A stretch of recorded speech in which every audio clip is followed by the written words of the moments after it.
재산 분할이라든지 양육에 관한 사항에 대해서는 서로 이해관계가 달라질 수 있습니다. 오케이, 이혼은 동의해. 하지만 재산 분할은 동의하지 못해. 혹은 양육권은 내가 가진다. 이런 경우가 있습니다.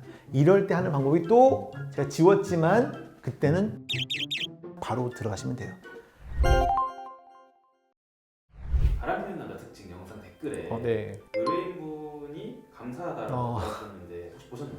저도 그 얘기 듣고 봤고요. 제 의뢰인이 맞습니다. 그래서 또 오랜만에 또 연락도 했습니다. 근데 이제 댓글 다신 분도 있지만 영상을 보시고 나는 스스로 이제 이혼을 좀 마음 먹지만 어떻게 이걸 진행되는지 몰라서 네. 고민하시는 분들이 좀 계실 것 같아요. 그래서 이혼을 마음 먹고 나서부터 이혼 소송이 어떻게 진행되고 중간은 어떻게 되고 결과는 어떻게 나는지까지 한번 소개 한번 부탁드리겠습니다. 네, 알겠습니다. 그럼 오늘은 이 이혼이란 절차가 어떻게 진행되는지 제가 한번 큰 틀에서 한번 보여드리도록 하겠습니다. 이혼이라는 거는 크게 두 가지가 있는 겁니다.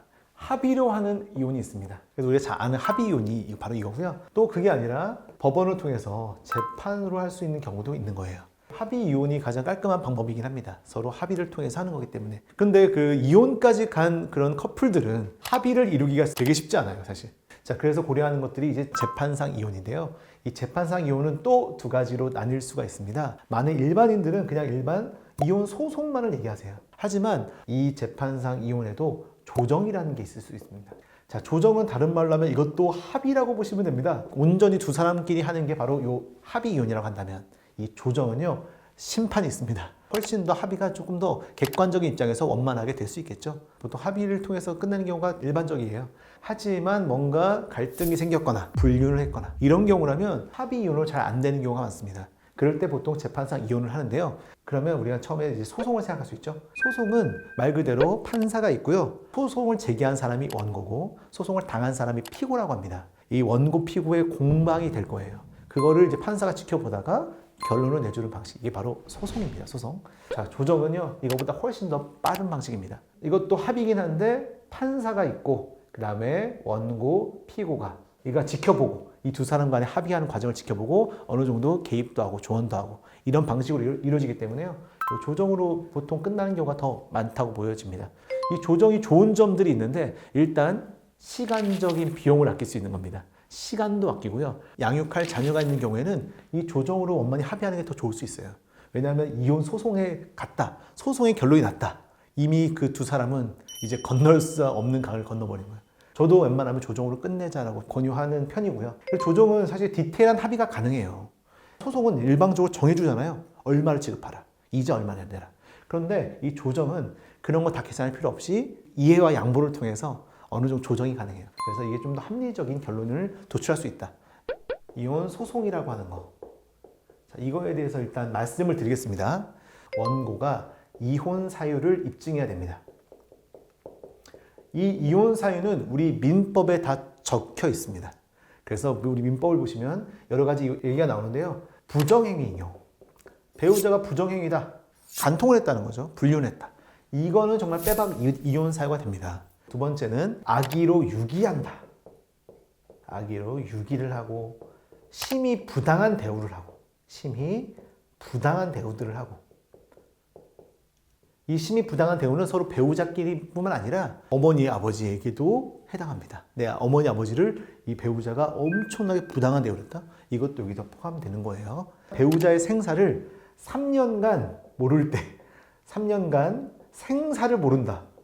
아니 이거는 버틸 수 없잖아 언젠가. 그렇죠? 그래서 이런 사유가 있으면 이혼이 됩니다. 그리고 제일 중요한 건데요. 마지막 이게 제일 중요한 건데 이게 바로 혼인을 계속 지속하기 어려운 기타 중대한 사유예요. 중대한 사유. 중대한 사유. 자, 나머지 것들은 명확하게 보이지만 이거는 알 수가 없습니다.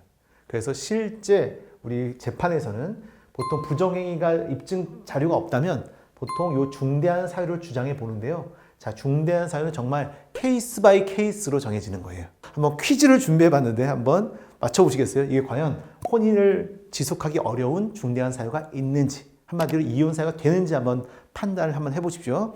남편이 아내를 폭행했습니다. 아내가 그걸 못 견뎌서 집을 나갔어요. 그래서 별거한 지 거의 한 10년이 됐습니다. 근데 아내가 다시는 돌아가지 않겠다라고 완전 마음을 먹고 그 의사를 표현했다. 이거는 중대한 사유가 될까요? 됩니다. 자, 그런데 이거 한번 보겠습니다. 남편과 아내가 있는데 남편은 너무 아이를 갖고 싶었어요. 근데 아내가요, 아무리 해도 임신이 안 됩니다. 그래서 병원에 가봤더니 임신 불능이야. 와, 임신을 못해요. 난 아기가 진짜 필요한데. 자, 이거는 중대한 사유에 해당할까요? 자, 이거는 해당되지 않습니다. 이 정도는 안 되는 거야. 자, 그렇다면 제가 마지막으로 한 번 더 물어볼게요. 약혼했는데 내 배우자가 될 사람이 다른 남자랑 연애를 한 거야. 잠깐 바람을 폈다가 임신을 했습니다. 난 몰랐지. 그다음 결혼을 했어요. 결혼한 다음에 나한테 이 아이가 내 아이냥 속이고 결혼 생활을 계속 유지했습니다. 그러다가 언젠가 아무리 봐도 내 애랑 다른데? 나는 이렇게 피부가 까무잡잡한데 너무 하얗고 난 쌍꺼풀이 없는데 쟤는 쌍꺼풀이 있고 이상한데? 라는 의심이 들기 시작한 거예요. 그래서 나중에 친자 검사를 해봤더니 내 아이가 아니야. 헐, 이거는 중대한 사유일까요? 중대한 사유라고 보이시죠? 그런데 우리 판례는 이 정도는 중대한 사유가 아니라고 했던 판례가 있습니다. 이거 되게 생각지도 못한 결론이 나올 수도 있는 거예요. 그게 또 옛날 판례긴 하니까 지금 오늘날 똑같은 사안이 있다면 아마 이혼사가 전 될 거라고 이제 생각을 합니다. 하지만 이렇게 그때 시대에 따라 또 상황에 따라 그 증거에 따라서 결론이 늘 달라질 수 있어요. 그래서 이혼 소송에서는 변호사가 무조건 필요한 겁니다. 특히 이런 중대한 사유를 입증하기 위해서는요, 이런 다양한 사례들을, 다양한 판례들을 분석한 다음에 이게 과연 어느 정도까지가 중대한 사유가 될지를 좀 면밀히 좀 연구를 해보셔야 가능한 일입니다. 그래서 이 소송이 쉽지는 않은 거죠. 결국 이 원고는 이런 것들을 입증을 해야 되니까요. 합의 이혼에서는 변호사분이 필요 없나요? 합의 이혼은 보통은 필요가 없는 경우가 많습니다. 왜냐하면 두 사람끼리 소통이 가능하고요, 합의가 되면 되는 거예요. 이건 둘 다 이혼 의사가 있기 때문입니다. 그런데 여기서도 보통은 잘 안 되는 경우가 있어요. 왜냐하면 재산 분할이라든지 양육에 관한 사항에 대해서는 서로 이해관계가 달라질 수 있습니다. 오케이, 이혼은 동의해. 하지만 재산 분할은 동의하지 못해. 혹은 양육권은 내가 가진다. 이런 경우가 있습니다. 이럴 때 하는 방법이 또 제가 지웠지만 그때는 조정 신청을 바로 들어가시면 돼요. 그러니까 소송까지 갈 필요 없이 이혼의 합의가 있으니까 우리는 조정만 하면 된다고 해서 조정 신청을 따로 하시면 됩니다. 재판 같은 경우는 어떻게 보면 증거가 좀 필요하잖아요. 맞습니다. 이런 증거들은 꼭 확보해라 요청하시는 것들이 있을까요? 네, 물론 있습니다. 다들 그냥 불륜한 것 같아요. 내 남편이 불륜한 것 같아요 라고 해서 상담을 오시고요. 증거가 딱히 없는 경우가 있습니다. 보통 가장 많은 게 부정행위 아니겠습니까? 이 부정행위의 증거가 반드시 필요합니다. 내 배우자가 다른 이성과 부정행위를 저지르는 정황, 특히 보통 카톡 메시지들이 많을 겁니다. 카톡 메시지들 확보해 보시고, 아니면 혹은 모텔에 갔다던가 이런 그 영수증 같은 게 있을 거예요.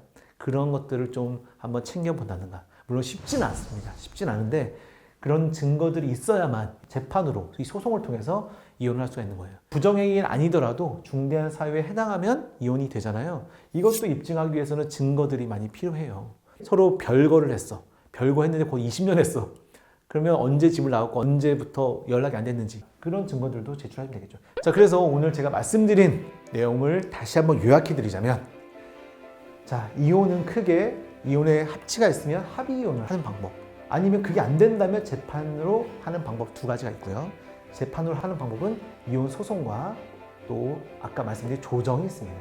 그래서 이 소송을 만약에 끝까지 가겠다라고 하시는 분들이라면 정말 쉽지 않은 가시밭길이 될 겁니다. 왜냐하면 이런 이혼 사유들, 부정행위, 중대한 사유 이런 것들을 입증을 하셔야 되기 때문에 이혼을 지금 마음먹으신 분이라면 증거 확보부터 하셔야 되고요.